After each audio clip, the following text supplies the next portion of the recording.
Bienvenidos al IESA School of Management. Mi nombre es Alejandro Izquierdo y les saludo desde acá, desde Buenos Aires, conectado con la red IESA Alumni en este Conectando Experiencias. Un tema que nos apasiona y que nos convoca hoy: innovar, tecnologizar y adaptarse, el futuro de los negocios. Esperemos que desde donde se conecten nos digan y nos escriban por el canal de YouTube y nos digan desde dónde se conectan para hacer de esta transmisión algo realmente enriquecedor para todos, sobre todo aquellos que queremos hacer de la tecnología y de la innovación y de la adaptación lo que es nuestro negocio y nuestro trabajo. Hoy nos acompañan cuatro grandes de nuestros egresados. Primero, Rob Álvarez Bucholska es profesor y facilitador de talleres de gamificación y soluciones lúdicas en múltiples instituciones de educación superior que incluyen el IFMD, IE University y ABS. Y también en Business School es parte del área de operaciones y de gestión de cadena de suministros. Nos acompaña también Nicolás Araque, que posee experiencia en empresas como IBM, SAP, Grupo 911, Bicua y recientemente ocupa el cargo de gerente de nuevos productos en Mercantil Seguros. Y en todas las posiciones inspira a profesionales y equipos de trabajo a emplear la tecnología y la innovación para lograr resultados extraordinarios. Además, se ha dedicado a la docencia y a la investigación en la UNIMED. También Nicolás es egresado del PAC 96 y tiene una maestría en Ingeniería Gerencial e Ingeniería en Sistemas en la UNIMED. Andy Toro Mateus es emprendedor venezolano apasionado por la tecnología, la innovación y el deporte. Ingeniero en Sistemas, magíster en Economía, MBA del 2015 en el IESA y está finalizando el doctorado en Automatización y Control Industrial de la U de Simón Bolívar. Es CEO y fundador de Ingedaca, un grupo de empresas con más de 15 años de experiencia en tecnología e ingeniería. Está enfocada a la digitalización y lidera proyectos de implementación de soluciones industriales. También nos acompaña finalmente Samuel Villegas, ingeniero con más de 40 años de trayectoria profesional, es CEO y CFO de AIB Models, spin-off de Innovation Hacking Lab, las soluciones para la reingeniería de modelos de negocio que apoyada en la ingeniería artificial, optimiza los modelos de negocios disruptivos y meta emprendimientos. Es investigador, es también profesor y diseñador de diversos programas y cursos de posgrado en gerencia de modelos de negocio. Es egresado del máster en finanzas en el 95 y posee estudios en el MIT, en Wharton Business School, en la UCB y la Simón Bolívar. Los invito a que todos prendan las cámaras y que podamos hacer ya la conversación de este Conectando Experiencias que llega gracias a el apoyo de Extansión, nuestro patrocinante para los temas de Conectando Experiencias. Y quiero empezar con Rob Álvarez. Rob, yo quería preguntarte, porque tú en las charlas que has dado en TEDx nos has comentado mucho de lo que es el poder de la gamificación. Estamos hablando de cómo la innovación, la tecnologización nos lleva a adaptarnos para adaptarnos y para que nuestros negocios, nuestros emprendimientos y nuestras empresas vayan a tono con el ritmo en que va el cambio, no solo en los negocios, sino también en la tecnología. ¿Cómo los juegos, cómo la gamificación nos puede ayudar realmente a hacer ese clic entre innovación, tecnología y adaptación? Bienvenidos. Primero, muchas gracias. La verdad que es un gusto volver a conectar con IESA. Estoy ahora en Madrid. Aquí he conectado donde doy clases en IE. Hay muchos profesores hay varios profesores de IESA que conocí en IESA y los que están aquí ahora. Algunos de ellos incluso mi mentor en este tema de dar clases y demás. Así que muy contento de reconectar con IESA. Eso, lo primero. Lo siguiente, evidentemente, con respecto a la pregunta, pues, es que son muchas las cosas, ¿no? Que nos enseñan los juegos, ¿no? Cuando hablamos de gamificación, ludificación, la gente suele pensar y a ir directamente a los videojuegos, en la última tecnología, en realidad virtual, en no sé qué. Pero es que no es solamente eso, ¿no? El tema es que la gamificación, la ludificación va un poco más allá y empieza a pensar en la parte humana, ¿no? Porque al final todas estas son estrategias que juegan o que piensan, se ve desde la perspectiva de qué es lo que está en la parte de atrás de nuestra cabeza, ¿no? O sea, de aprovechar, el sentido ético es importante en este tipo de iniciativas, ¿no? Pero aprovechar en el mejor de los sentidos las lecciones, las cosas que hacen bien los juegos y cómo las podemos traer y trasladar a otras experiencias, experiencias de negocios, experiencias de tecnologización, experiencias de innovación. En el tema de innovación hay una persona con la que yo he tenido algún contacto y estoy certificado en su metodología también, que se llama Game Thinking, es su metodología, que es como una especie de Design Thinking, pero que va un poco más allá, ya toma Design Thinking y otras metodologías y las pone en eso, ahí está el tema de innovación. En el tema de tecnologización, al final, en mi perspectiva y la experiencia que yo he visto en la mayoría de los cambios organizacionales, porque al final el cambio tecnológico lo que viene es un cambio organizacional, y esto lo vemos cuando estamos haciendo nuestros estudios en IESA también, eh, al final una de las mayores resistencias que tenemos, más allá de los presupuestos y este tipo de cosas, es la resistencia humana, ¿no? Somos nosotros mismos los que nos resistimos al cambio. Y esto es normal, ¿eh? O sea, esto es totalmente natural, esto no es porque somos malos o porque no sabemos lo que está pasando, es la resistencia humana. Y la gamificación, justamente, una de las cosas que ayuda es a gestionar la motivación hacia cierto tipo de acciones. Entonces, si empiezas a pensar que el cambio tecnológico tiene un componente significativamente humano, es decir, que no adoptamos la tecnología básicamente porque, y para decirlo en palabras muy simples, no nos da la gana. Usualmente nuestro cerebro dice, yo no quiero cambiar, las cosas así me funcionan, yo voy por aquí y todo va bien.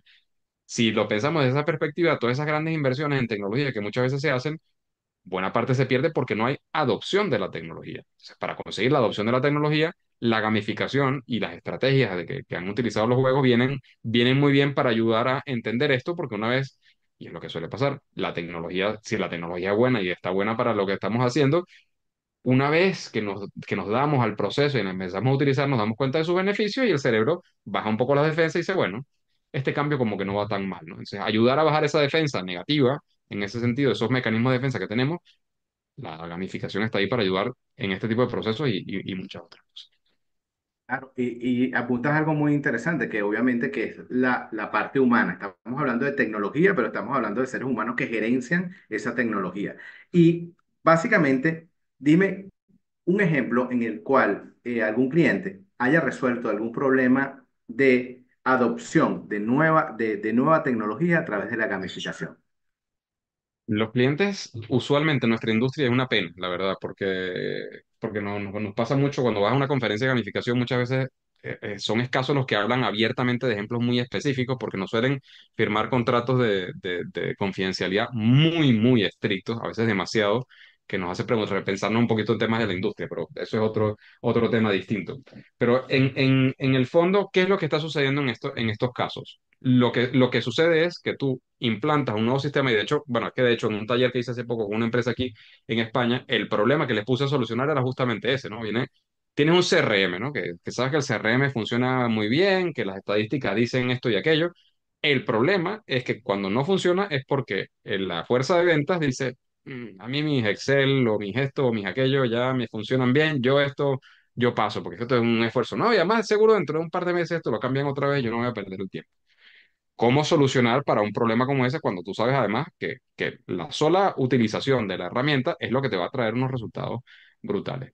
Y ahí empiezas a pensar en muchas cosas, ¿no? Que empiezas a pensar primero en cuál es el objetivo. Bueno, el objetivo es que la gente adopte la herramienta, que la utilice cada tanto para conseguir esto y esto, ¿no? Y luego dices, pero ¿quién es esta gente, no? No es lo mismo una fuerza de ventas que un equipo de investigación y desarrollo.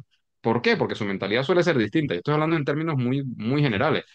Y esa fuerza de ventas en esa empresa, ¿cuál es la cultura de la empresa? ¿Cuáles son las personas que se contratan dentro de esta fuerza de ventas? Porque la fuerza de ventas de una farmacéutica y de una empresa como, yo qué sé, una empresa de ventas al por menor, no tienen nada que ver. O sea, y el perfil es totalmente distinto. Entonces empieza a entender cada una de estas personas de su perfil y en base a eso dice, este es el perfil. Bueno, las mecánicas de juego que suelen venir asociadas a mejorar la motivación en este tipo de perfiles pueden ser estas. ¿Qué podemos hacer en eso? Y ahí te empiezas a inventar si quieres hacer un mundo fantasioso o posapocalíptico con zombies o con piratas o yo qué sé, siempre va a partir de cuál es el objetivo que quiero tener y quiénes son las personas con las que quiero alcanzar ese objetivo. ¿Quiénes son esas personas a las que quiero motivar? Porque al final, bueno, como estamos hablando de un tema humano, bueno, cada humano somos distintos, ¿no? Somos diferentes y los grupos de humanos también somos distintos de otros grupos de humanos. Digamos, lo que antes era una tribu y era simple, era sencillo, digamos, las tribus, o llamémosla como sea, en la antigüedad eran pequeñas y eran únicas. Ahora las tribus, cada uno de nosotros pertenece a muchas tribus. Yo soy venezolano, yo vivo en Madrid, yo pertenezco a Liesa, soy graduado de todas estas, y esas por nombrar las que son así fáciles Claro. de identificar, ¿no? Pero esas Claro. motivaciones justamente van ayudando a entender cuál es el público más adecuado y la mecánica que mejor se pueden usar. Excelente. Ahora, una persona aquí que nos acompaña y nos complace mucho es Nicolás Araque. Nicolás tiene más bien el rol ya no de consultor, que lo puede hacer, también es profesor de la UNIMED, pero en realidad en su vida profesional es el que está impulsando desde adentro esos cambios, esa tecnología en una industria que es, como él lo han llamado, muy lineal. Nicolás, ¿cómo te ha ido en esa incorporación de la tecnología? La gente, tus compañeros y tu equipo de trabajo, siente, si se quiere, miedo al adaptar algunos cambios que tú hayas podido ejecutar. ¿Nos puedes comentar? Claro Bienvenido. que sí. Alejandro, mil gracias por la invitación. Bueno, a ti, a Liesa y a todos los que están aquí bueno, por estar viéndonos. Fíjate que yo conecto mucho con lo que dice Rob y tengo como varios mensajes ahí que rescatar. Primero, una de las reglas que tengo yo en cualquier, digamos, iniciativa tecnológica es que hay que ver la tecnología como un habilitador y no como un requisito. Muchas veces pasa que uno está en una industria específica. Y bueno, seguramente aquí a Andy y a Samuel le han pasado, te reúnes con una empresa y te dice, lo que pasa es que mi competencia tiene un chatbot, yo tengo que tener un chatbot. Y tú le dices, pero ¿y para qué necesitas un chatbot? O sea, vas a bajar, vas a aumentar las ventas, vas a bajar o sea, que no, no, es que mi competencia lo tiene, yo lo quiero.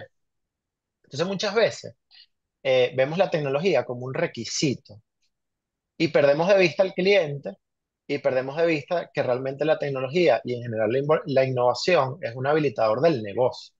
Uno tiene que estar viendo el negocio y después la tecnología. Y otra cosa que también conecto mucho con Rob es que en general la innovación, sea tecnológica o no, requiere cambios. Uno nunca va a ver un proyecto innovador o un proyecto innovador donde la gente siga haciendo las cosas como las está haciendo, porque eso, digamos, hace que no sea una innovación. Pero los cambios hacen que la gente salga de su zona de confort. Entonces, una persona que seguramente tenía ese Excel y registra sus ventas ahí, dice, bueno, pero ¿para qué me voy a ir a un CRM? Y aquí lo que yo creo que importa mucho, y es una reflexión que yo hago mucho con las personas con las que converso y sobre todo con las personas con las que trabajo, es que yo siempre les pregunto, ¿para ti qué es el componente más importante en la innovación tecnológica? El 99% de las personas me responde el dinero. Tengo que tener presupuesto. Si no tengo presupuesto, no sirve la innovación tecnológica y está ese tema de que la tecnología es carísima. Es que eso seguramente me va a costar una fortuna. Y yo siempre respondo eh, que lo más importante en la innovación tecnológica es la confianza. La innovación en general puede ser muy económica. Puede ser decirle a una persona, epa, tú estás mirando hacia la pared, tienes que mirar hacia la puerta para que cuando entre la persona lo veas a la cara y le cambies todo el proceso. Ese cambio de mover una persona necesita confianza. Necesita confianza del equipo directivo, necesita confianza del management y necesita confianza de la persona que se tiene que mover. Entonces, ahí yo creo que el trabajo que hace Rob es súper importante porque al final la gente necesita sentir confianza, tanto desde arriba como desde abajo, para que la innovación cale. Y les tengo dos ejemplos súper súper interesantes que yo siempre saco al respecto. Uno de fuera de la casa y uno de dentro de la casa. Eh, a mí me llama mucho la atención, ahorita en Venezuela se están poniendo de moda el tema de los cajeros automáticos, donde la gente hace como self-checkout. Y yo me acuerdo que varios años atrás, cuando uno iba a estas cadenas que lo estaban implementando, había la cola gigante de gente para pagar con cajero humano y esa maquinita ahí sola. Y tú te la acercabas a la persona de la tienda, al personal de piso, mira, y esa máquina sirve. Ay, mi amor, yo no sé usar eso. Yo te recomiendo que hagas la cola porque, perro, si eso no pasa, si eso no sé. Y fíjate que ahorita pasa lo contrario. Está la mega cola en los cajeros automáticos, que sabemos que es más rápido, y después hay una sola persona, bueno, que atiende a la gente como muy puntualmente. Y eso es un tema de confianza, eso es un tema de educación, Eso es un tema de que el personal de piso se siente seguro con el cajero automático y eso es lo que promueve la innovación. Posiblemente ese cajero automático cuesta lo mismo que la caja registradora que lleva la persona. Posiblemente el sistema que está detrás cuesta lo mismo o incluso más, pero lo importante no, en ese sentido no es el dinero.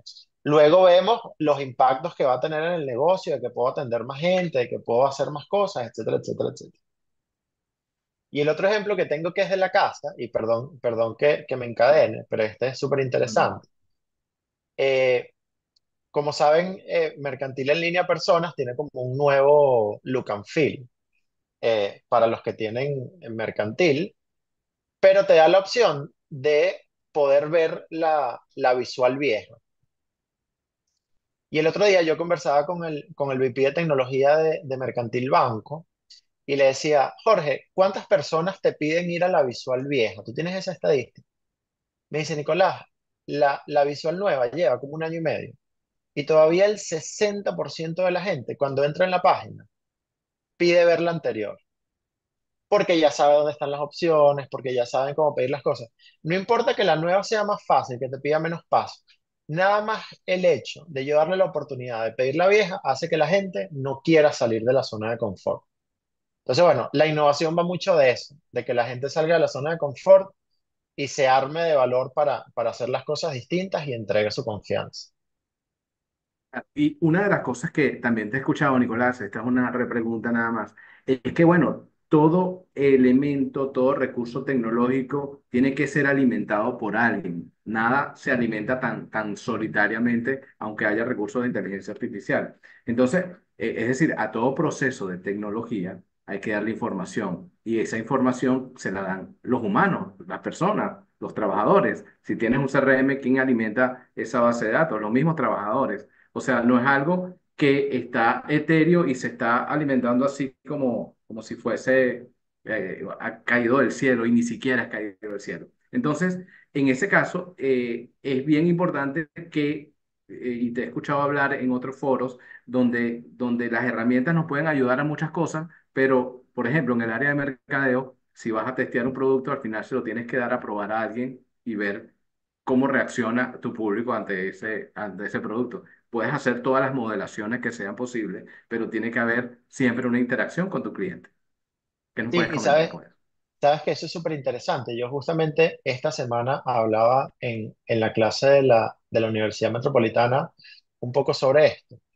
Y es que muchas veces cuando entra el concepto de inteligencia artificial, es como algo tan sexy, digo yo, que todo el mundo lanza por la borda, como que todas las ideas que tenemos normalmente de cómo se hacen las cosas. Y hay que entender que así como en cualquier modelado de procesos, que así como en cualquier análisis estadístico, cuando tú hablas de inteligencia artificial o de cualquier tema de innovación, la información que tú tienes tiene un sesgo que va a traer la persona que está generando la información, un sesgo que va a traer cómo estás recolectando la información. Y muchas veces ese sesgo lo dejamos de lado y no entendemos bien que está afectando lo que estamos viendo y lo que estamos haciendo. Eh, entonces te voy a dar un ejemplo súper súper cómico, ¿no?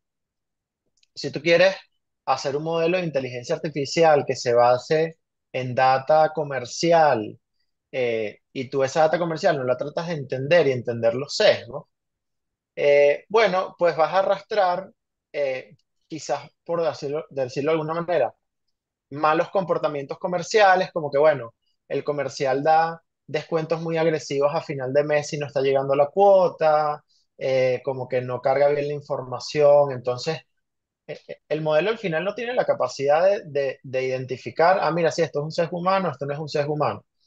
Y muchas veces nosotros perdemos eso de vista. Entonces ahí, tal cual, yo siempre lo digo, la inteligencia artificial es una herramienta muy poderosa que te permite habilitar cosas, no es magia, es una herramienta más. Esos ejemplos creo que son súper, súper interesantes. Muy interesante. Pero aquí vamos a darle la palabra a Andy. Andy tiene un rol fundamental porque Andy está vamos a decir, es un proveedor de soluciones tecnológicas. Y seguramente, Andy, te consigues a muchos clientes que necesitan o quieren algo súper extraordinario. Quieren, no sé, llegar a la luna sin haber llegado a Maiquetía. Pero en todo caso, ¿cómo abordas tú la necesidad de un cliente que está ansioso de estar en el top de la tecnología? ¿Cómo lo abordas tú para ir llevando ese proceso ordenadamente y paso a paso? Bienvenido, Andy. Gracias, Alejandro, y gracias por el espacio. Siguiendo el comentario de Rob y de Nicolás, además del skill y de todo el proceso de las herramientas de tecnología, hay que entender primero el contexto.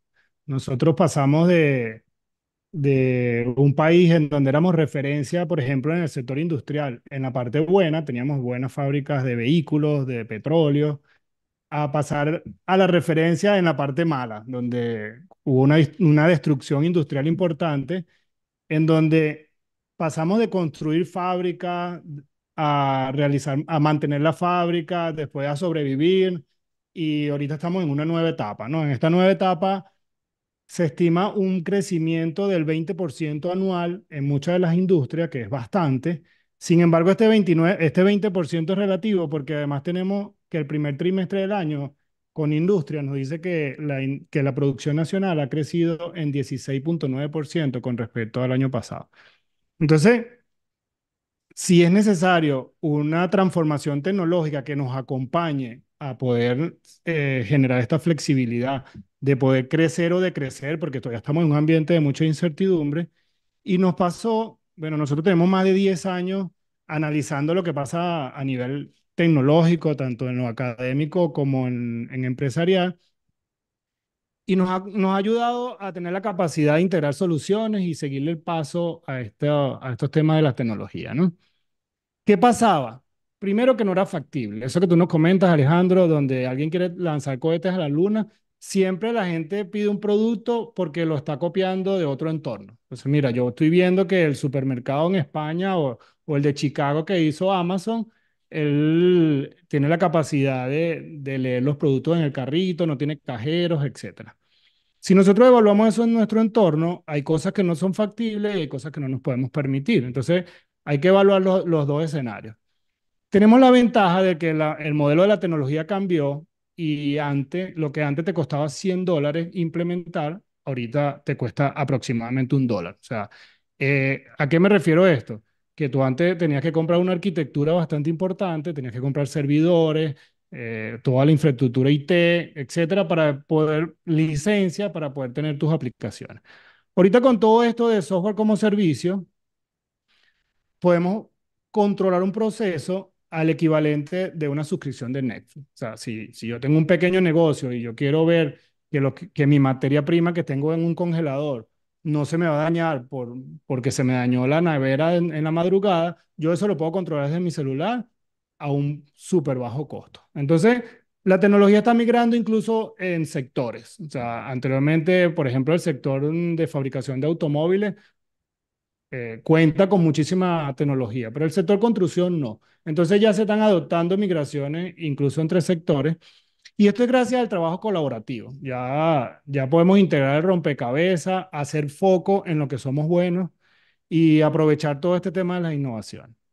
Aquí sí voy a responder la pregunta. Nosotros en Ingedaca, en nuestro caso, estamos acompañando a aprovechar todo este tema de la inteligencia artificial y el aprendizaje automático, pero yo no puedo tener inteligencia de mi entorno si yo no tengo la capacidad de saber cómo se está comportando mi entorno, si yo no tengo la capacidad de medir. Y después, ¿qué hago con ese montón de datos? ¿Cómo geolocalizo los problemas? Para tener una solución viable y más fácil, nosotros comenzamos a trabajar con lo que son los gemelos digitales. En los gemelos digitales, yo lo primero que hago es la digitalización del espacio, o sea, reconstruyo en un modelo digital el espacio con metodología BIM, a través del escaneo por nube de puntos, etcétera. Esto lo hago de manera colaborativa con una empresa que se llama DataLine, que son especialistas en el área, y logro replicar el modelo y lo subo a una plataforma. Luego mido todo el comportamiento a través de sensores. Ahora se puede medir casi todo, los sensores son extremadamente económicos. Entonces puedo medir el comportamiento de las neveras, puedo medir la cantidad de personas que están en una sala, humedad, etcétera. Entonces ya no solamente tengo un modelo parametrizado donde tengo todas mis variables, que si yo le doy clic a un elemento, sé que es una nevera, sé cuáles son sus propiedades, etcétera. O sea, no es un render, sino es un elemento con propiedades. Y además esas propiedades me están dando en tiempo real cómo se comporta. Y aquí viene lo que comentaba Nicolás.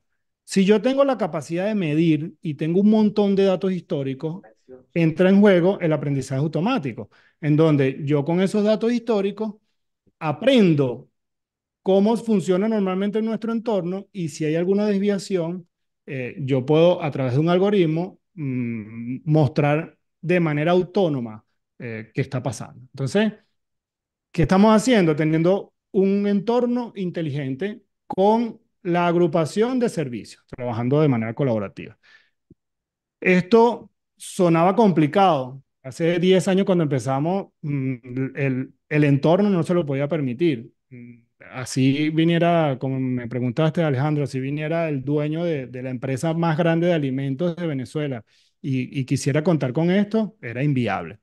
En el entorno actual, hicimos algunos cambios, además del acompañamiento de la tecnología, tenemos un parque industrial desactualizado y lo que nosotros estamos haciendo es midiendo, por ejemplo, si quiero medir el ecosistema ambiental, yo no necesito neveras inteligentes ni aires inteligentes. Yo con un sensor puedo ver cómo se comporta mi ecosistema y es algo similar a un televisor que no es inteligente, le coloco un Roku para que se vuelva inteligente. Entonces, a través de un Roku, nosotros estamos dándole inteligencia a los entornos y ahora a partir de aquí vienen los usos que le podemos dar a ese modelo. Nosotros estamos, y con esto termino la idea, estamos completando el gemelo digital de una de las empresas más grandes de alimentos acá en Venezuela. Y es interesante porque es el primer gemelo digital que se construye en Venezuela. Esto nos sirvió de referencia y ahora otros sectores, como el sector retail, el sector salud, se están incorporando a esta metodología que ya ven que es viable, ya saben que no tienes que vender una tienda para poder implementar estos servicios. Y ahora eso nos ayuda, y ahorita viene Samuel a hablar sobre la parte de inteligencia artificial y los usos. Entonces ya yo tengo una plataforma donde a través de todas las tecnologías yo puedo acompañar a mi entorno a que pueda tener respuestas autónomas. Excelente, Andy. Andy, pero en este proceso que has tenido con esta gran empresa venezolana bueno, la información que nos está dando, bueno, nos complace mucho que estos gemelos digitales los estés haciendo, incluso seas pionero en Venezuela. Pero, ¿cómo ha sido la receptividad de los trabajadores, de las personas que te tienen que acompañar en este proceso? Aquí tengo dos problemas, no solo el económico, al principio el económico era importante y por eso mostré el tema de la viabilidad. Ahora el problema humano ha sido un reto. Eh, Hemos recibido bastantes no, tenemos aproximadamente 3 años recibiendo eso ni lo sueñes, no te van a permitir conectarte a mi infraestructura y he tenido que dar muchísimas charlas. Fui a la Cámara de la Industria en Barquisimeto, a darle charla a los industriales, he ido a la mayoría de las empresas a mostrar este producto y fui flexibilizando primero a los gerentes, ¿no? A los que toman las decisiones y mostrando cómo yo podría generar, generar la mejora en el proceso productivo. Me he encontrado con gerentes que dicen, mira, nosotros vamos a cambiar la metodología de los procesos de mantenimiento, de un proceso de mantenimiento a través de calendario por uno por condición. ¿Qué significa esto? Que el equipo me va a dar su condición y yo voy a hacerle mantenimiento en función de cómo está el equipo, no como me dice el manual del fabricante, por ejemplo, un vehículo cada 5.000 kilómetros, sino ahora yo voy a ver las propiedades del aceite, porque no todos los vehículos funcionan igual. No es lo mismo un vehículo que viaja mucho, un vehículo que está en la ciudad, no es lo mismo un generador acá en Caracas que un generador en el interior de la ciudad. Entonces el mantenimiento por condición tiene sentido, es necesario, los gerentes están pidiendo que se aplique, pero uno no puede hacer magia, o sea, tú no puedes hacer mantenimiento por condición si no sabes cómo está funcionando el equipo. Entonces a partir de ahí fue que empezaron a adoptar este tipo de metodología. Es decir, hay que integrar a todo ese personal al ritmo de cambios que está generando en la propia organización gracias a esta a esta adopción tecnológica. Y vamos a con Samuel Villegas, que tiene un rol muy importante porque Samuel es fundamentalmente un consultor. Y queremos saber cómo le dices tú, Samuel, a un empresario, a un emprendedor incluso, que no tiene que tener una gran empresa para adoptar muchas de estas tecnologías, cómo pueden ellos de manera crítica seleccionar y determinar cuál es la tecnología que le conviene para resolver qué tipo de problema y que no se quede rezagado en su accionar tecnológico como industria. Bienvenido, Samuel. Bueno, saludos a todos los colegas que confieso y aclaro a todos los que están escuchando que es la primera vez que interactuamos en conjunto. No los conocía antes ni a Rob, ni a Andy, ni a Nicolás. Bueno, totalmente alineado con lo que ellos desde su perspectiva han planteado. Y voy a tu pregunta. Mira, yo, si me permites, puedo compartir la pantalla porque yo soy muy PNL visual y a veces Vale, ayuda mucho a que la gente lo escuche a uno y fije algunas ideas respecto a, tú sabes, a lo que uno A- sintetiza. En el caso adelante, de, adelante. ya, avísame si estás viendo la pantalla, a ver, Sí, abrir. ya la vamos a ver, ya la estamos viendo. Perfecto.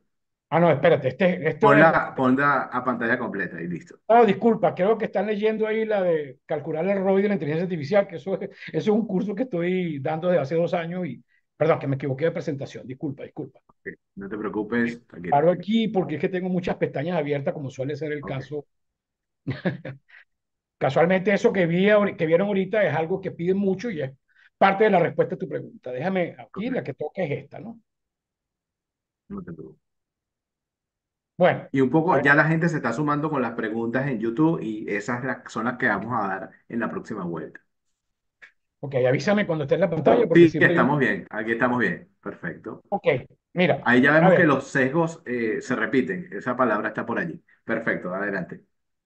bueno, entonces fíjese bien, de nuevo aclaro que no sabía ni lo que iban a exponer los compañeros, ni la expertise que manejan, etcétera, etcétera, pero creo que todos tenemos un común denominador y es que estamos en la onda de entender, voy a retomar palabras, como siempre uno al final aprovecha lo que dicen los demás como para, ¿sabes?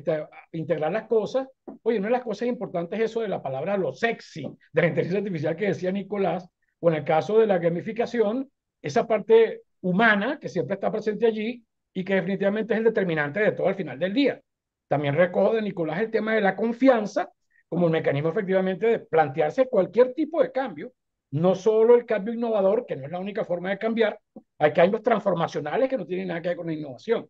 Pero no vengo aquí a dar una clase de semántica y abstracciones sobre lo que significa innovar o no, pero sí quiero rescatar lo que plantean, sobre todo también en el caso de lo que plantea Andy, de cómo yo lo voy a llamar domótica a la antigua, porque yo tengo muchas canas, pero cómo efectivamente yo pongo los sensores en mi ambiente para regular qué cosa, ese es un tema clásico de el abuelito de las inteligencias artificiales, que eran los sistemas expertos hace 45 años atrás. Pero resulta que tú lo has planteado, quedarse rezagado con respecto a qué, Alejandro, ahí es donde viene la precisión, porque si no sabes qué pregunta exactamente o qué hay detrás de la pregunta, difícilmente la respuesta va a ser la apropiada.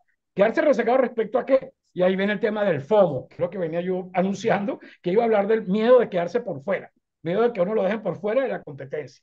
Entonces, sí, lo último que estamos viendo, no, salió OpenAI en 2023, como que si la inteligencia artificial nada más hubiese existido y cambió el mundo. No, la inteligencia artificial tiene muchas décadas atrás, tenemos rato utilizándola. Yo tuve las canas lo dicen de estudiar ingeniería con reglas de cálculo, luego pasé a HP 35, 45, etcétera, inclusive desde antes, viví el cambio de televisión blanco-negro a color. Yo he vivido muchas disrupciones tecnológicas como usuario y como practicante y como creador de soluciones al respecto. Y el famoso miedo de quedarse por fuera, el FOMO, justamente lo decía un poco Nicolás.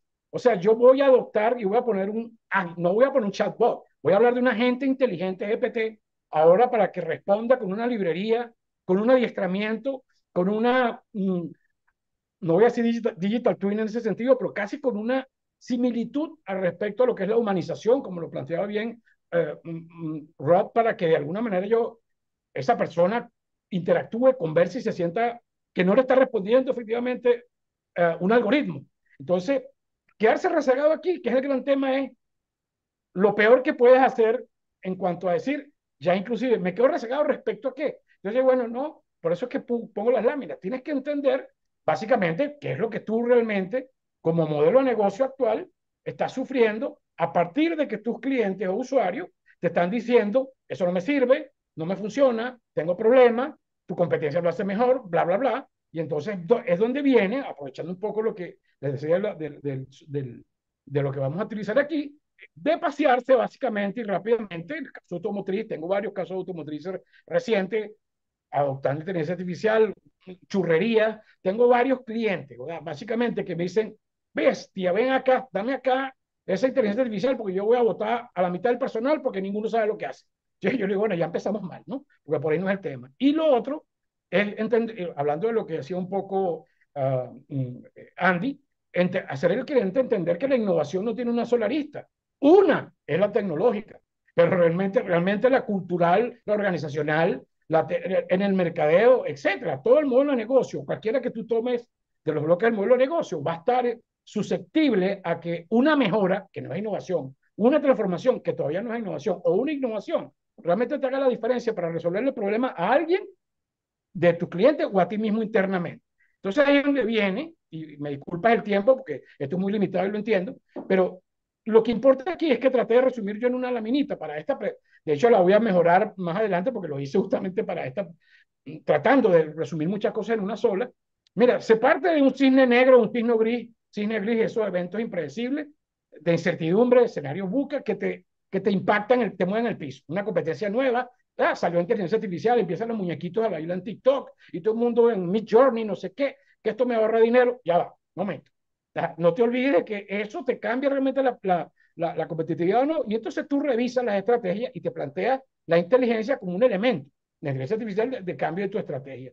Y ahí viene alineando con todos los demás y cerrando quizás el comentario de todos sin habernos puesto de acuerdo. Insisto de nuevo, porque esto no es casual, es circunstancial, es causal. Lo primero son los temores y sesgos desde el punto de vista que me influencian o no y que me impide a mí como cultura organizacional adoptar cualquier cosa que no esté asociada necesariamente a resolver un problema. Y eso se resuelve, lo dijo Nicolás, confianza. O sea, tú tienes que pasar unas curvas de aprendizaje, probar, demostrar que si algo sale mal, tú le vas a resolver el problema, pero no es satanizar las inteligencias artificiales que viene Terminator 5 y se nos mete efectivamente ahora a través del chat de GPT a averiguarnos la vida y a cambiarnos el cerebro con un chip. No, no, no. O sea, quitemos el ruido y analicemos efectivamente que todo ese tema se va a ir resolviendo, como pasó con todo, con el tema de la confianza. Luego de eso, si viene la necesidad, el propósito y buscar efectivamente la razón para resolver esos problemas que me atacan en mi modelo de negocio. Reviso mis procesos y veo la tecnologización inteligente o digitalización inteligente, que es lo que realmente me permite, que no lo hacía antes con inteligencia artificial, y luego voy a repasarme por el modelo de negocio, los segmentos, por todos los bloques, a ver dónde está el caso de negocio, el impacto real a mínimo riesgo, que permite que yo pase de un estado de satisfacción a uno B, siempre medible. Entonces, en función de esto, y ya con esto termino, es un poco recoger que si yo no entiendo bien qué es lo que me está impactando en el contexto, sea cual sea el caso, mi cliente, yo mismo, mi profesión, estoy estudiando y no sé qué estudiar, y apareció la inteligencia artificial que me va a hacer las tareas, o al profesor le va a hacer las láminas, o al que era consultor en automatización de procesos, ahora no porque, etcétera, y el que así era chef o era profesor de inglés se fregó. No, no, no. O sea, realmente vamos al grano, qué es lo que me impacta realmente, y yo por eso propongo que uno tiene que plantearse un especial, qué tipo de Darwin, cómo yo me enfrento y me ajusto, en este caso con la inteligencia artificial, y una vez que yo haga ese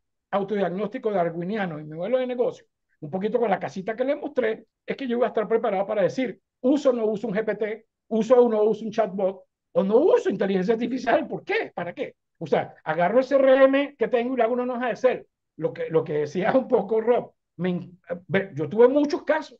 CRM, SAP, Salesforce, Oracle versus una hoja de Excel. Mi recomendación muchas veces, quédese con su hoja de Excel. Y con esto termino, porque la solución per se, ya lo dijeron antes, no es la tecnología. La innovación no es la tecnología. El coco y el miedo no es a la tecnología, es al propio ser humano y el cómo usa la tecnología a lo que hay que tenerle miedo y esa confianza y esa forma de probarla y demostrarle que funciona económicamente es el reto en cualquier rol que estés, consultor, mentor, desarrollador de soluciones o inclusive apoyo tecnológico de una institución bancaria. Es un poco lo que tenía que decir. Oh, excelente, excelente, Samuel. Y esto se une todo. Ahora sí podemos conversar todos porque ya nos están haciendo preguntas desde el YouTube. Nos dice Juan Pacheco, nos dice un posible problema es que el personal de nuestra empresa no está preparado para implementar estas tecnologías. Ustedes ofrecen cursos en esta área, lo comenta al panel. Y luego también Juan nos dice, ¿qué pasa si nuestra empresa no contamos con equipos inteligentes que se conecten a Internet? Son problemas que le pasa normalmente al usuario. ¿Cómo lo ven ustedes? ¿Quién quiere conversar sobre este tema? Si Sí, quieres, Michael. Alejandro, disculpa, Samuel, un comentario rapidito. Sí. Evidentemente, después que integras toda esta tecnología, el proceso de adopción es indispensable.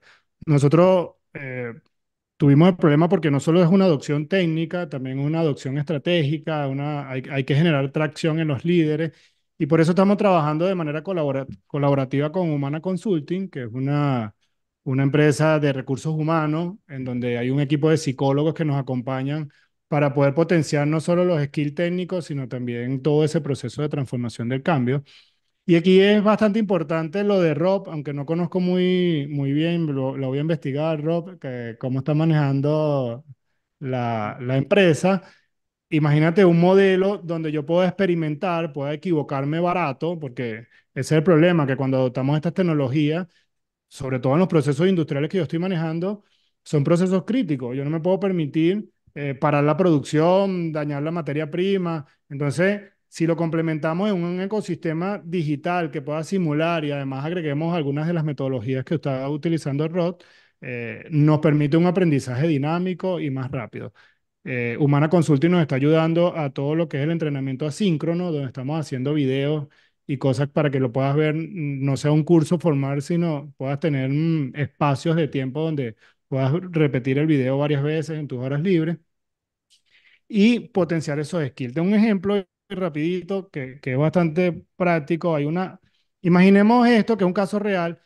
Las 10 empresas más grandes del mundo, una de ellas está acá, en el sector alimentos, y ellos necesitan fabricar algo. Esa materia prima no puede pasar de 60, la humedad relativa no puede pasar del 60%.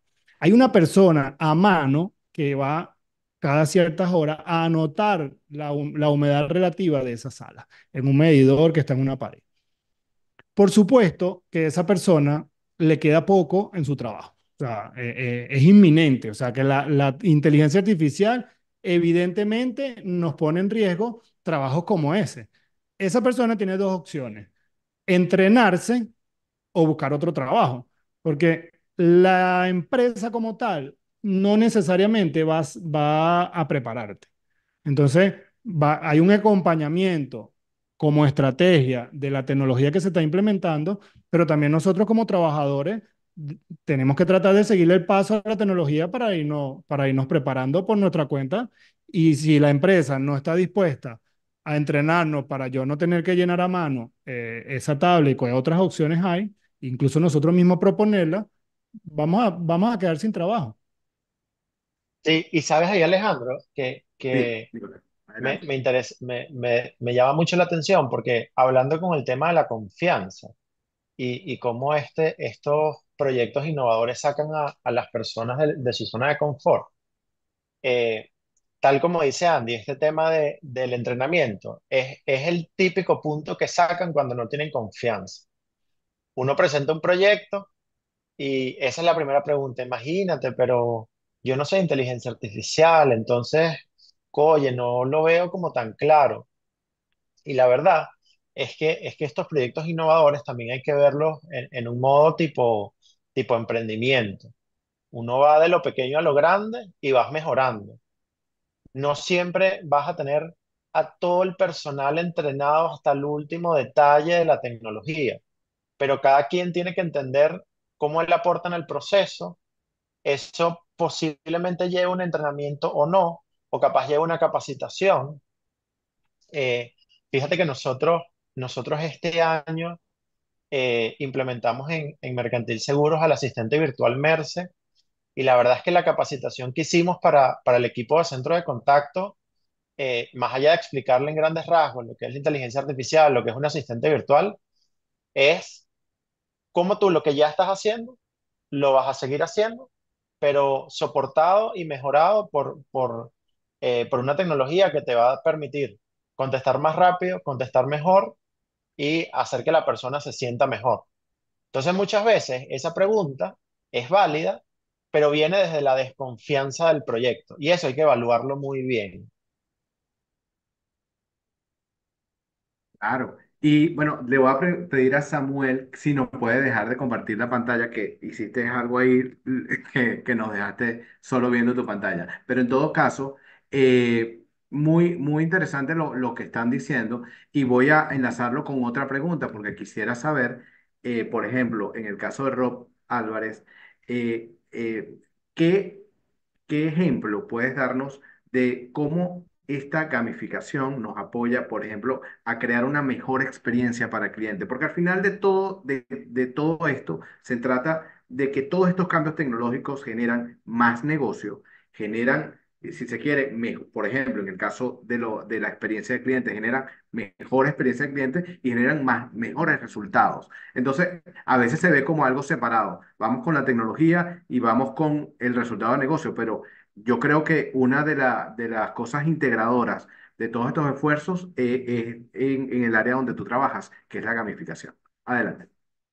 Una empresa con la que yo trabajé que también, digamos, uno de los problemas, bueno, no era ni siquiera un problema, la empresa estaba muy bien, pero la verdad es que el dueño te quería saltar un salto hacia adelante y se daba cuenta que nadie lo estaba dando, ¿no? Era una empresa mediana, relativamente pequeña. Y digo, mira, nosotros el entrenamiento que estamos dando para este grupo profesional está muy limitado. Una empresa en Estados Unidos, además, sabes que ya está muy por estados y tal. Y dice, mira, nosotros estamos aquí en nuestro pueblito, básicamente, y quizás un poco más allá, un poco más acá, pero es que no llegamos ni siquiera a nivel de estado. Y nadie lo consigue, porque, ah, digamos, por las características geográficas, al final tú no vas a decir, mira, yo voy a ver un entrenamiento de esto. Además, eran trabajos técnicos, es decir, personas que salían de un perfil militar, pasaban con ese perfil militar, pasaban por estos entrenamientos y podían integrarse a la vida civil de manera prácticamente automática desde el punto de vista profesional, pero tenían que pasar por el entrenamiento. Pero claro, el que terminó en Wisconsin no se va a ir a Florida a recibir este entrenamiento. Entonces decía, bueno, ¿cómo hacemos para hacer esto? Bueno, la solución es la digitalización. Pero claro, cuando te dicen esto es prepandemia, ¿no? Te dicen, no, el curso del entrenamiento este va a tener un componente virtual, ¿no? Sobre todo prepandemia. Y ahorita creo que hemos tenido experiencias distintas con eso. ¿Qué es lo que pasa? ¿Cuál es la reacción del usuario? Digital. Eh, pero es que a mí me gusta ahí que me tocar mis herramientas. No, es que tiene un componente que además tiene que ser, ¿no? Porque es un componente técnico, tienes que ir y tocar las herramientas y tal. Pero bueno, tiene una parte digital. Entonces, ¿cómo haces tú para que la experiencia del usuario, en lugar de ser peor, que es lo que solía suceder mucho cuando te hablaban de un curso online, sea más bien mejor, ¿no? Y ahí es donde las estrategias de gamificación te permiten decir, mira, esto en realidad no es solamente, y tiene cuando hablas de diseño, ¿no? Sueles hablar, y es que se me escapa la palabra en este momento, pero de affordances, se dice en inglés, ¿no? ¿Cuáles son Claro. las cosas que te permite el nuevo medio? Es decir, qué cosas te permite el medio físico y qué cosas te permite el medio digital. Y te permiten cosas distintas. Hay algunas cosas que puedes hacer en físico y en digital y viceversa. Entonces, ya que estás pasando a medio digital, ¿por qué no aprovechas esos affordances de diseño que te permite el medio digital y le sacas el jugo? ¿No? Y es justamente no tratar de reproducirlo, el físico, y ver cómo lo reproduce lo más fiel en digital. Es lo contrario, es decir, ¿qué tengo ahora? ¿Cuáles son las nuevas herramientas que tengo que pueden mejorar la experiencia, ¿no? Y en el tema de la educación y el training y del aprendizaje es clave, ¿no? Visualizarlo de esa manera, no cómo traduzco lo que tengo, porque de nuevo, esto es un cambio, y cuando viene el cambio hay que ver cómo le sacamos el máximo jugo. Y ahí es donde una estrategia como la gamificación además te puede ayudar a que la experiencia del usuario sea mejor, que las tasas de completación del curso sean incluso mayores, que el aprendizaje en sí mismo, porque está estudiado que el aprendizaje está muy relacionado con el nivel de atención que tienes tú, lo que está allí, el enganche que tenga el aprendizaje. Y bueno, si te enfocas en eso, te das cuenta que al final las tasas de completación, pero sobre todo de aprendizaje, pueden ser mucho mayores porque la persona está realmente involucrada, está realmente dedicada a lo que tiene que estar, a lo que viene, por decirlo así. Bueno, otra pregunta que dejo acá que nos están haciendo de YouTube, nos dice, por ejemplo, si tienen alguna experiencia en el uso de protocolos abiertos en la instrumentación y control de infraestructura en Venezuela. Esta es una pregunta muy específica que nos hace Carlos Dobuto desde YouTube. Y también quiere saber si hay algunas iniciativas en la integración de tecnología con los compromisos de sostenibilidad de las empresas. ¿Qué nos pueden comentar sobre estos temas? ¿Qué Bueno, conocen? acá, evidentemente, por Venezuela y por instrumentación, supongo que conmigo, igual me pueden acompañar. Exacto. Sí, sí, de hecho, la experiencia que estamos teniendo es con protocolos abiertos. Para las personas que no están en contexto o que no son del área, lo que llamó Samuel domótica tiene unas limitaciones porque yo no puedo leer directamente al dispositivo. Entonces yo necesitaría construir un hub para hacer esa lectura. Para evitar eso, nosotros estamos trabajando con protocolos abiertos donde nosotros podemos leer directamente las variables del sensor, subir esa lectura a una nube y tener esa capacidad de cómputo y esa capacidad analítica. Entonces, efectivamente, esa experiencia en Venezuela la tenemos. No somos invasivos en la red de los clientes, o sea, a pesar de que creamos una API y nos conectamos con su SAP, con su ERP, lo que hacemos es entregarles esa data procesada. O sea, si yo estoy leyendo algo y voy a tener un problema en un equipo, yo lo interpreto en la nube y genero un mensaje que le entrego al cliente a través de una aplicación para que él lo pueda subir a su ERP y generar todo lo que es el proceso de compra o el plan de mantenimiento, etcétera.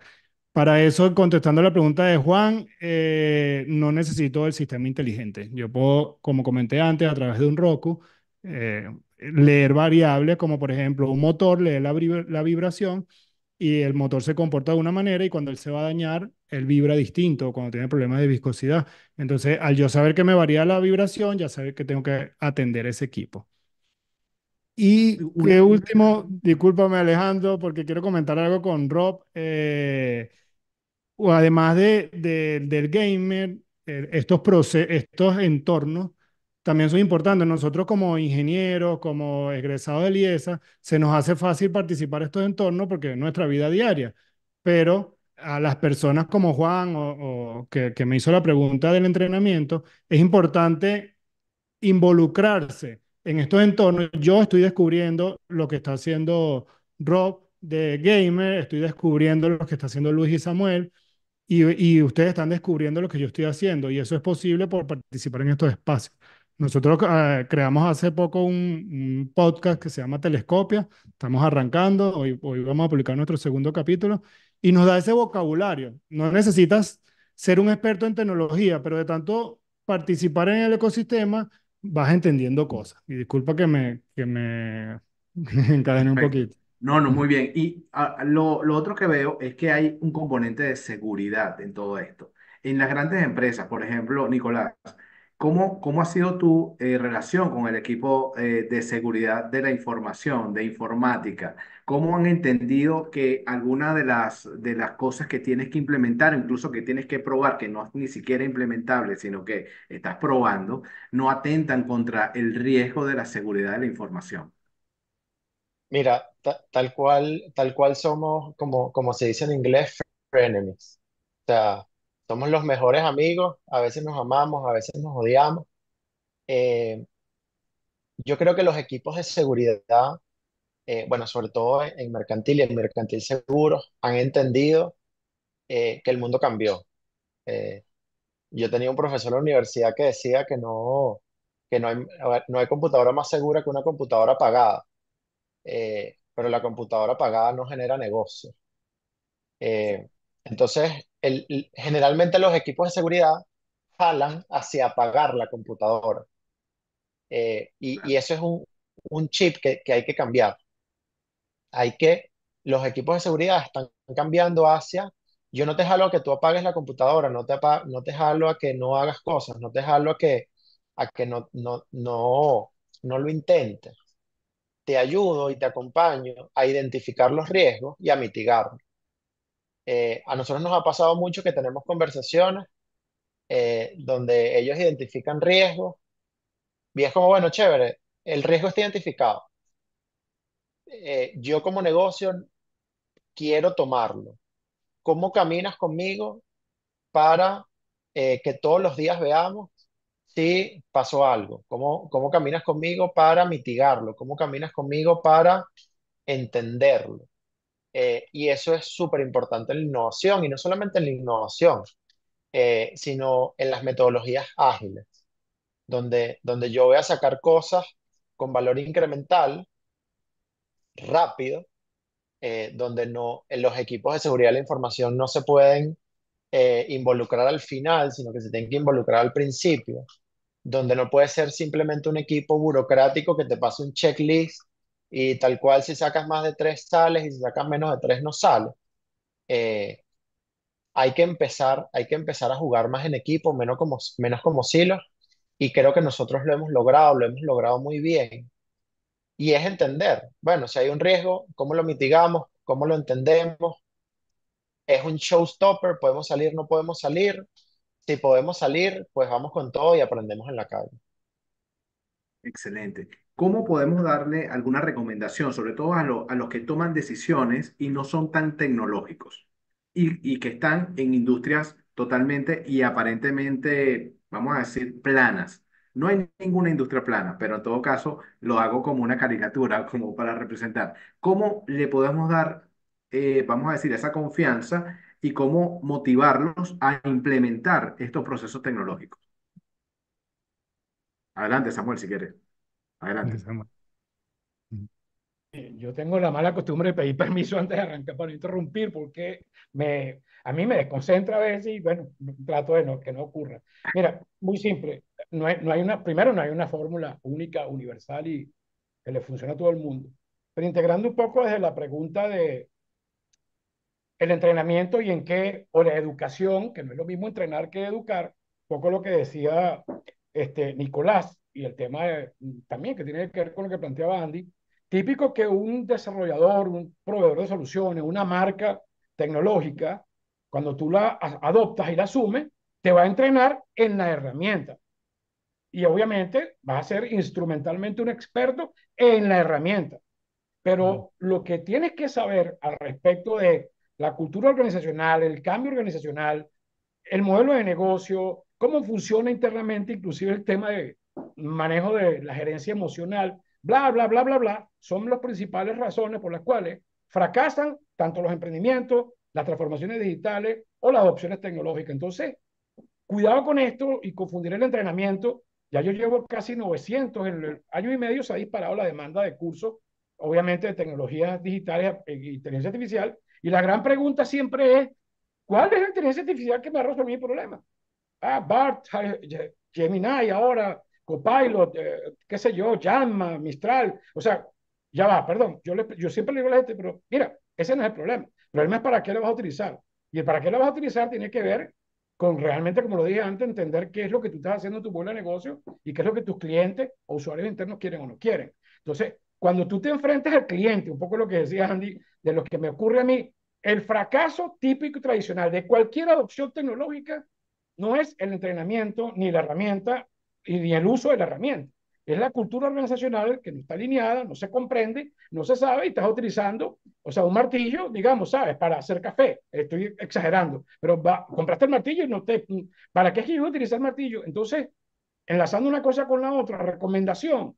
Primero, hay que entender, como lo digo yo, el propósito de la adopción tecnológica, si es que está asociado a una real necesidad de tener que innovar, porque sí, no vale, los modelos yo tengo que cambiar aquí la hoja de Excel y ponerla en una tabla pivotada, en vez de estar comprándome un SAP o ERP o cualquier otra cosa, porque mi cultura organizacional, mis asalariados de 400, $500 al mes, no están interesados en ser expertos en inteligencia artificial, más Odoo, sistemas abiertos. No, no, no, no. Los tipos lo que quieren es que le haga la vida fácil. Entonces, mi recomendación va mucho por allí.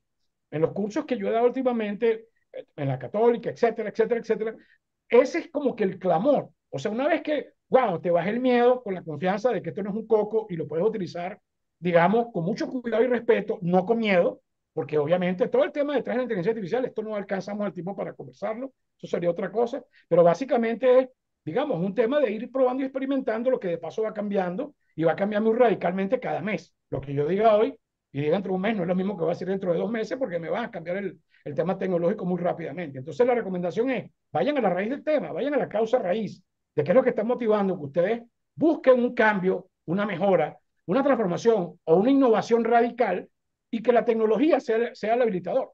Entonces, en ese instante, repasando los 4 primeros, lo último que vas a hacer es entrenar en la tecnología. Lo primero es que entrenes en este proceso para que cada quien a nivel estratégico, táctico y operacional entienda qué rol juegan y se pueda pasar el testigo. Entonces, típico, después de tanto, te repito, después de tantos fracasos y éxitos que también los hay, entiendo que ese factor humano, esa parte efectivamente es el eslabón perdido clásico. Por cierto, pero yo trabajo en la Católica hace tiempo y en la Metropolitana también hace mucho tiempo y también cambiando modelos de negocio educativo. De ahí es donde viene el hecho de que yo estoy ofreciendo, estoy por salir con él, con varias universidades aquí en piloto, justamente un modelo, obviamente apalancado en inteligencia artificial, para tener un mentor online, mentor de inteligencia artificial, que no sustituye al profesor, que lo controle el profesor, pero que efectivamente va a diferenciar entre lo que es el entrenamiento instrumental, el entrenamiento estructural y la parte de la cultura organizacional. Si tú mezclas los tres, empiezan a haber resultados diferentes en cuanto a resistencia al cambio, adopción de la tecnología con el uso y propósito que es, y vas a ver el queso a la tostada. Es decir, vas a ver el payback y el ROI de lo que le metiste a la tecnología, ¿no? Bueno, vamos a abrir ahora un momento para que ustedes, ¿alguno tiene alguna pregunta para alguno de ustedes? Por ejemplo, Rob, ¿qué le preguntarías a Andy sobre los gemelos digitales? Para mí una pregunta que de hecho tiene que ver con, creo que lo llegamos a comentar en algún momento de una rápida conversación que tuvimos antes. Para mí uno de los temas es cuando haces un gemelo digital, y lo voy a simplificar mucho, ¿eh? Una de las preguntas es, por ejemplo, una de las cosas, o desde mi entendimiento, ¿no? Muy ignorante en el tema. Yo creo un gemelo digital de mi bombillo, de la luz, ¿no? Y yo lo modelo, ¿no? Como ingeniero que soy, yo lo modelo y digo, mira, esto se supone que va a durar 956 horas, es lo que me dicen todos los modelos y tal. 956 horas más o menos tanto, ¿no? Pues el modelo estadístico y demás. Claro, yo creo el modelo digital y en algún momento el modelo digital, después de pasar esas horas, la bombilla la tengo que cambiar. Así es como funciona, o en realidad lo que estás tomando la data de lo que está pasando, o sea, un poco para entender en términos muy gruesos y muy brutos, ¿no? ¿Cómo funciona ese modelo del gemelo digital? Porque yo lo he escuchado, por ejemplo, que si con trenes en Alemania y con otras cosas, pero claro, me queda la misma duda, ¿no? Tú al final creas un modelo digital y el modelo, entiendo yo que es estadístico y funcionará por ahí va la cosa, pero no, al final no sé si es que está llevando en realidad la información de lo que sucede en el momento o cómo es. Sí, Rob. En principio, el concepto de gemelo digital es algo que se parece a algo y se comporta como algo, o sea, que es bidireccional. Yo debería tener la capacidad de saber qué está pasando con ese bombillo y replicarlo. Si yo en mi modelo digital lo apago, allá se apaga. Y si allá lo prendo, en mi modelo se prende. Entonces, en función como tú comentas, es así. Primero representas digitalmente el modelo y colocas sensores. Esos sensores pueden ser cualquier cosa que estamos pasando de lo que te está diciendo el fabricante, que en 1000 horas el bombillo deja de funcionar, a medir exactamente lo que está pasando con el bombillo. Tú lo puedes hacer de diferentes maneras. Por ejemplo, si no tienes un sensor y tienes uno de temperatura, colocas uno de temperatura en el bombillo y sabes si está prendido o está apagado. Algo tan sencillo como eso como analogía. Entonces, si yo veo que la temperatura sube, el bombillo está prendido y lo prendo en mi modelo. Sí, eso simplificándolo mucho y reutilizando sensores. Entonces, el objetivo de esto es no guiarnos por las 1000 horas, porque las 1000 horas es una referencia del fabricante, pero mi proceso tiene una vida propia, una autonomía propia. Yo necesito saber si ese bombillo está funcionando o no. De manera que yo pueda controlar de manera remota no solamente ese bombillo, sino toda una infraestructura, toda una fábrica o todas mis fábricas. Con la empresa que estamos trabajando ahorita tiene al menos 20 fábricas y ellos quieren monitorear todas sus 20 fábricas desde una misma plataforma. El gemelo digital que creamos ya está creando una sala de control donde yo estoy viendo el comportamiento de los tanques, niveles de gasoil, etcétera, para de manera remota tomar acciones con información en tiempo real. Y entonces tomar acciones Sea, más al final rápidas. lo que estás extrayendo, el bombillo mío está metido en un sótano al que yo no puedo llegar y yo lo que quiero es saber si está prendido o apagado, por decirlo, insisto. Yo estoy brutizando todo para No, que, pero para que está estemos bien. en... Así lo estamos entendiendo. Rob. Y más allá de saber si está prendido o está apagado, imagínate ahora Ujú. tú ese O si modelo. se quemó. Exacto. Ahora El imagínate comportamiento. que tú tengas un restaurante, un espacio, y tú quieras que la experiencia del usuario mejore. Entonces tienes que empezar a ver iluminosidad, entonces mide los lúmenes del espacio o mides la temperatura del espacio y entonces tú te das cuenta que al mediodía, aunque tengas el aire en la misma temperatura, al mediodía hace mucho calor o cuando tienes más gente hace mucho calor. Entonces empiezas a correlacionar variables y a tener respuestas autónomas. Quiere decir, mira, si hay más de 100 personas en la sala, la temperatura tengo que ajustarla de tal manera. Si el rango afuera, la temperatura afuera está de una manera, acá tengo que ajustarla de otra manera. Entonces, la idea es que uniendo todas esas variables, tú puedas tener acciones autónomas y no tener una persona ahí pendiente de cómo está la temperatura, cómo está el sonido de la música de ambiente, y poder mejorar esa experiencia. Y si lo llevas a producción, muchísimo mejor. Puedes saber cuántas personas caminan por un pasillo de venta, puede hacer mapa de calor, por ejemplo, un estante de cuáles son los lugares de preferencia del cliente. O sea, los usos son infinitos. No, e incluso el impacto en el negocio es evidente en ahorro, en costos, y aunque el costo inicial sea algo complejo en implementar, ¿no? Pero yo quería, Mira, para finalizar, ajá, porque ya está, ajá. Nicolás, Yo iba a pero te hacer voy a una dar igual la pregunta. palabra. Ajá, di, Sí, Nicolás, te voy a robar, incluso, incluso voy a hacerlo. Yo le tengo un par de preguntas a Rob reales. dale, dale. Rob, ¿sabes qué? Bueno, súper interesante el tema de la gamificación para modelar el comportamiento de una población. Yo creo que a todas las empresas les hace falta. Tengo como dos preguntas súper importantes. Primero, en tu experiencia y en la industria, ¿cuál es el time to value de hacer un proyecto de gamificación hasta que la población empieza a adoptar como esos comportamientos que estás teniendo o que tú como empresa quieres impulsar? Y la segunda es, ¿qué tan fácil es, entendiendo que las organizaciones son dinámicas, si tú quieres en el camino luego cambiar ese comportamiento, es fácil o agarra como un momentum que ya después es difícil como cambiar el camino? Y eso por la segunda, porque creo que es un poco más directa, ¿no? Al final, cuando tú haces el cambio de comportamiento y el cambio de comportamiento está en place, lo que tienes es un nuevo comportamiento, ¿no? Y ya nos acostumbramos a esto, ¿no? Ya el cerebro de aquí, esta es su zona de confort, es la zona de confort nueva y de aquí no quiero salir, básicamente, o sea, por simplificarlo en esos términos. El time to value siempre depende, ¿no? Por ejemplo, cuando lo haces, hablaba de temas educativos y de aprendizaje, en el momento en el que lo implementas, pues empiezas a ver cuál es la reacción. Y evidentemente, este parte del proceso es como temas de MVPs, Minimum Viable Product y demás, de producto mínimo viable. Al final, tú esto cuando lo lanzas formalmente, por decirlo así, esto idealmente lo habrás probado muchas veces para ver cuál es la reacción. Y en el momento en el que lo lanzas, alguien entra y empieza el cambio de comportamiento, si es lo que estabas apuntando, ¿no? Debería ser así, pero es que siempre depende también del nivel de complejidad del cambio de comportamiento que estás haciendo. O sea, estábamos hablando del CRM antes. Eso es relativamente complejo porque está hablando del día a día del trabajo de las personas. ¿Y qué sucedería? Entendería yo así, digamos, en hipótesis, qué pasaría en una situación como esa.